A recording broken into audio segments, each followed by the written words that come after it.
Hey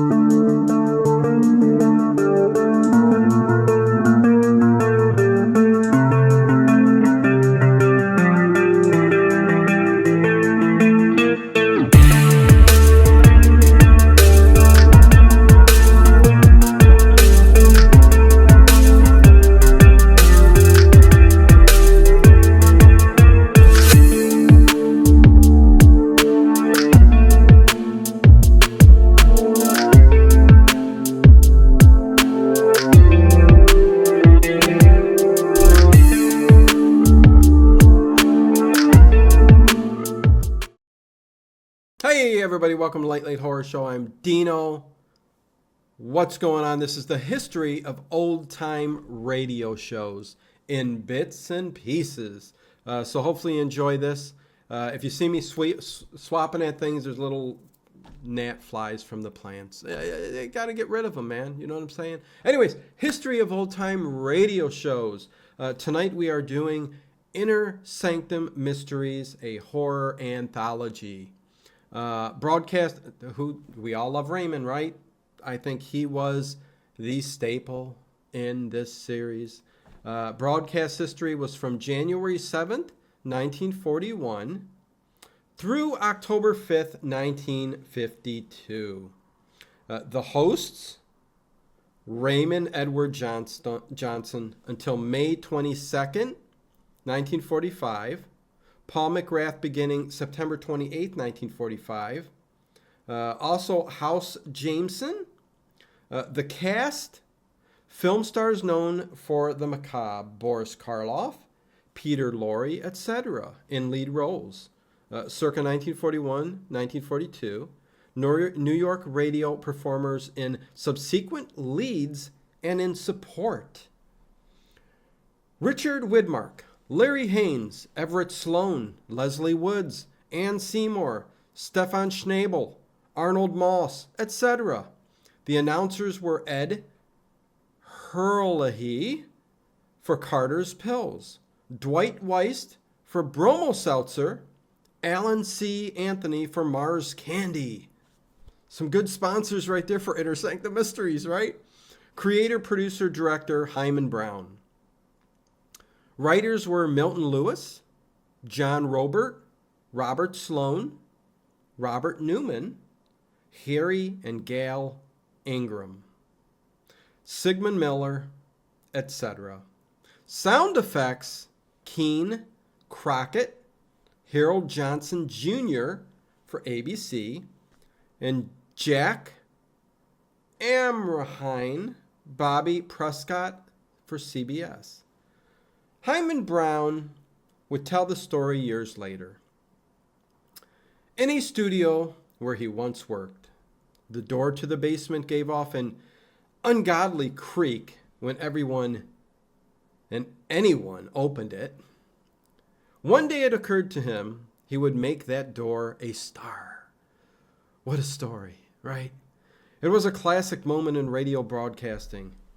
For the show that grew out of it would be remembered decades after radio itself ceased to be dramatically viable.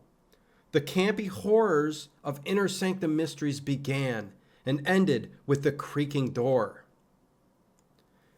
It may have been the greatest opening signature device ever achieved. It pushed its listeners into that dank inner chamber of the mind, where each week for a decade were staged some of the most far-fetched, unbelievable, and downright impossible murder tales ever devised in a medium not known for restraint. Though the show was a strange combination of horror and humor, the stories were played strictly for chills. No matter how strained the conclusion or how deeply into his bag of improbables a writer had to reach to knit it all together, there was never a hint that this dark world was anything but real. At the same time, the stories were introduced by a host who trotted out every conceivable ghoulish pun, which I love, in his effort to liven things up. It opened to grim organ music, which everybody loves the organ music, a deep generic creepiness that set the stage. Someone was about to die, and horribly at that. The organ became one of the star's players. Not anymore. Just saying. Peppered by sharp stings and cascading crescendos, it trickled through the show, brooding, ever-present, worrying, fretting, a macabre bed for the narrator's voice, or a sudden revelation for the villain. This was the epitome of radio melodrama. The opening music was a study in contrast. 3 bars in the lower register, then a string, and the announcement, Inner Sanctum Mysteries. A doorknob turned, the door swung in slowly, creaking, agonized, and broken. Then came Raymond, the host, with gruesome jokes about losing one's head or hanging around after the show, or perhaps beating the high cost of dying. Ectoplasm with 2 lumps of chair. And now, if your scalpels are sharpened and ready, we'll proceed with the business of the evening. Raymond's story was about to begin. The early days of Inner Sanctum gave a generous mix of classics and original stories. Boris Karloff was a regular, appearing in them, among others the Poe classics, The Tale, Heart, and The Fall of the House of Usher. Peter Lorre was heard in The Horla by Maupassant and George Coulouris. Paul Lucas and Claude Rains were also starred performers. And if I ever get names wrong, I apologize. But Karloff propelled it, fueled by his film portrayals of Frankenstein's monster. He appeared more than 15 times in 1941 and 42. While the network was under pressure from parents' groups to curtail the graphic violence, Karloff wanted even more gore. His public expected it, he argued. But Karloff was gone as a regular by 1943, to return only in infrequent guest roles. The series settled into its own niche, and roles enacted by the unsung radio professionals of New York. The stories turned on the wildest happenstance. Only on Inner Sanctum could a man be haunted for 40 years by the wailing of his dead wife. Then learned that the sound was the wind rushing through a hole in the wall where he had sealed her body. Only here would a man be sentenced to life imprisonment after committing murder to obtain a scientific formula that made him immortal. Ooh. Yikes, I like that story. Cliched, literary devices were shamelessly used to fool listeners. The most common of these employing the first-person killer viewpoint, the narrator who was insane but seemed normal. Self-loathing had buried his crimes beyond conscious recall, giving the writers the freedom to conjure up all kinds of ghostly manifestations. Dead men were seen in crowds. Ghosts fluttered in the window at midnight. Voices wafted on the wind.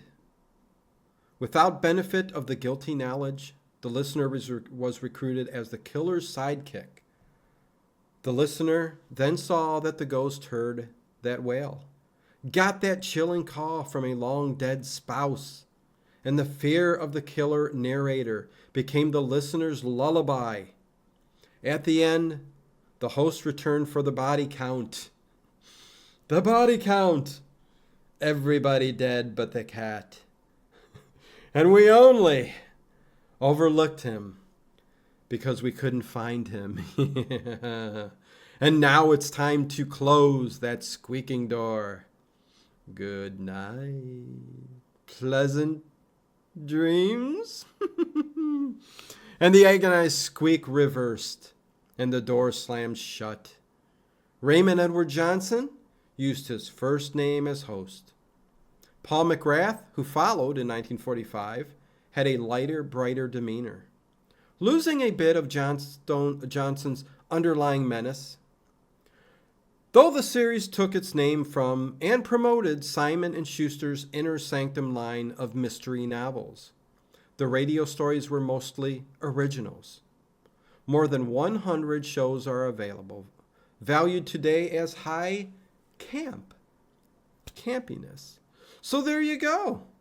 There you go. Inner Sanctum Mysteries, one of the greatest horror programs of the golden era. And until next time, my friends, pleasant dreams.